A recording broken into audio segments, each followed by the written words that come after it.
otvoritve Slovensko-srbsko kulturno-humanitarnega društva Srečanje. To je 7. razstava, ki smo jo v letošnjem letu pripravili za vas. Pa bi morda prav na začetku pozdravila našo nocojšnjo gostjo in bi se obenem tudi zahvalila, ker se je prijazno odzvala našemu povabilu. Z nami je nocoj gospa Marjana Kmet.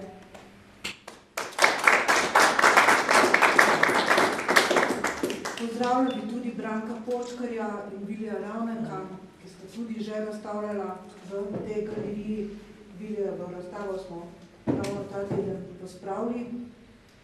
In pa izkoristila bi tole priložnost, da se zahvalim vsem, ki nam omogočajo delovanje in ki nam omogočajo, da vas lahko razveseljujemo z odprtjem razstav, in sicer Občini Slovenske Konjice, Splošni knjižnici Slovenske Konjice, Ticu Slovenske Konjice, Foto Nareksu in pa Emilijanu Skrbišu in njegovi firmi S-Design. Jaz mislim, da je taki luštni večer, ko človek pravzaprav lahko govori o osebi, ki jo pozna že kar nekaj časa in pravzaprav doživlja njene slike in skozi kolonijo, ki jo je imela v svojem domu in marsikatere stvari človek lažje reče o Marjani, ko je pozna tako, pa če bi bil to samo tisti uradni govor. Ampak dajmo se sprehoditi po njenem življenju, nekaj, kolikor je ona videla, pa nekaj, kolikor sem si jaz drznil dodati. Takole pravi njen življenjepis. Rodila se je kmalu po drugi svetovni vojni v času velikega baby booma 1. julija 1949 v Ljubljani. Oče, zdravnik in mama umetnica sta vzbudila v Marjani občutek za naravo in vstop v zasanjeni svet imaginarnih bitij, igrač in lutk. V letih njenega odraščanja je preko babice in dedka spoznavala svet pravljic in pripoved, povezan z naravo in spoznavanjem njenih pravil in lepot. Po končani osnovni šoli in gimnaziji se je Marjana opisala na študij biologije in ga tudi uspešno končala. Službovala je v raznih tovarnah živilske stroke kot mikrobiologinja. Vedno je ohranila stik z naravo, ne le kot biologinja, temveč tudi z vsemi svojimi sanjarjami. Mnoga od teh je prenesla na svoja otroka.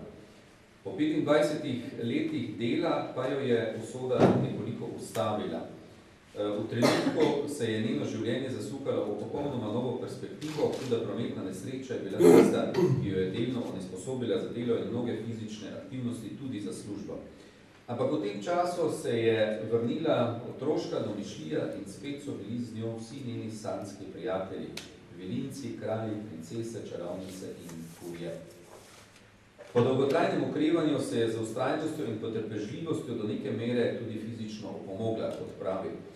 Svetovali so jih, da naj spremeni življenje, okolje in svoje dejavnosti in tako se je najprej odselila iz Ljubljane na Gorenjsko, v naravo med gozdove in polja v vaško okolje. Spet je lahko kolovratila po gozdu in videvala vilince v meglicah. Se srečevala s škrati in pokramljala s čarovnicami. Z menoj, torej z njo, sta šla tudi otroka in majhna čreda živali, kot sama pravi svoji družini takratni. V kratkem času si je opomogla in začela je z novim življenjem, takrat se je odločila za ustvarjanje. Naredila je mnogo pajackov in živali, lutk in pučk, ki jih je videvala ali pa si jih domišljala v otroštvo, takrat, ko je imela veliko stika z lutkarji. Spletla je mnogo nogavic in jopic. Kupila si je tudi hiško iz pravljice, okrasila s cvetjem in okraski vseh vrst. Potem sta otroka odšla in kmalu so jo začele zapuščati tudi njene živali. Usoda pa seveda prinese svoje.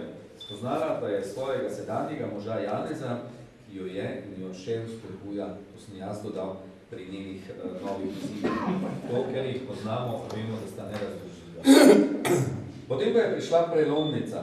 Zanimivo, da mi je dala vse podatke, koliko je stara in nima težav s tem, da se povedala sin. Stara je bila celo 60 let. Pravi, da se je vse spremenilo v tem, da je naredila nekakšno življenjsko bilanco in začela je razmišljati o zadnji tretjini življenja. Doba računalnikov in medmrežja pa nam daje nove možnosti in predvsem dostop do podatkov in tako je prijateljica posredovala slike mlade slikarke Rebeke Rodošek. Marjana je takrat zagledala svoj svet, svoje sanje, svoje prijatelje iz sanj. Spoznala je, da je fantazijsko slikarstvo tisto, ki omogoči izraziti občutke in doživljanja narave, srečanja z liki iz samotnih sprehodov, šepetanja nežnih vil in rusark. Tako je najprej skromno poslikala staro mizo in vrata, potem je le kupila prvo platno. Čopič je kar začel sam drseti in barve so zažarele pred njenimi očmi.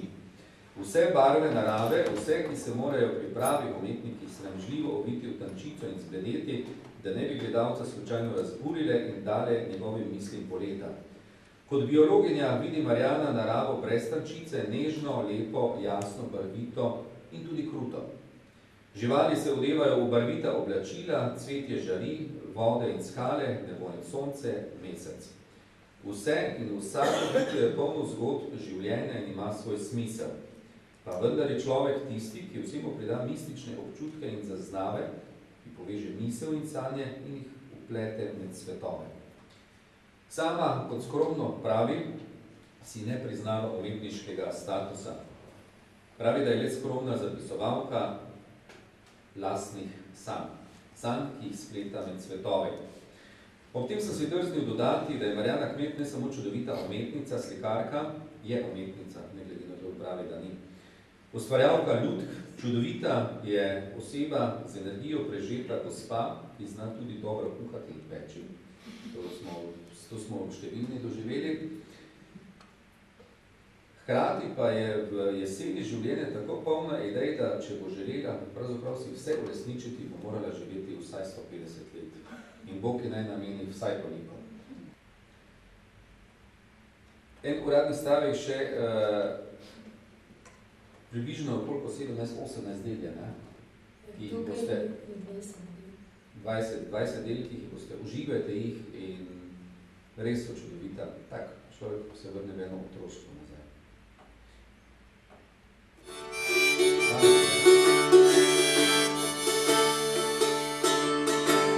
Jagode so se usušile na dolgi poti do doma. Brat je darilo mi zase vzemi pečenico. Oglišča so lačna vaših besed. Pozabil sem kruh na oltarju in pragu pokopili sadi. Studenec se sliha in mraz je zaprl obzorje. Težko je premakati zimo s kresnico in kapljo dežja.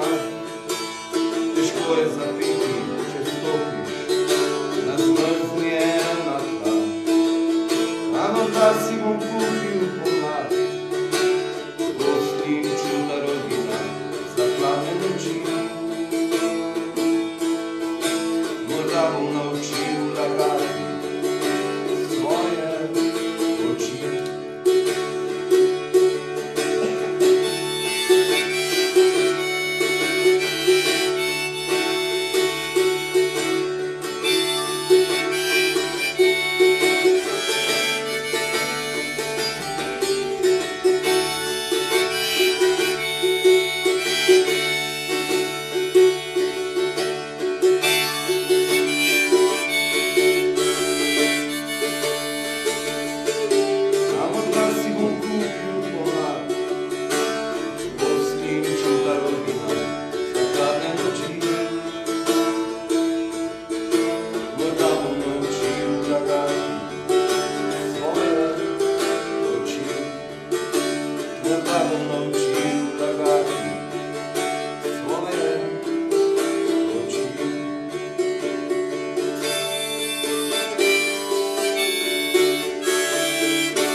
Glavna oseba, zaradi katere smo pravzaprav tu, zaradi nje in zaradi njenih likovnih del. Marjana, izvolite.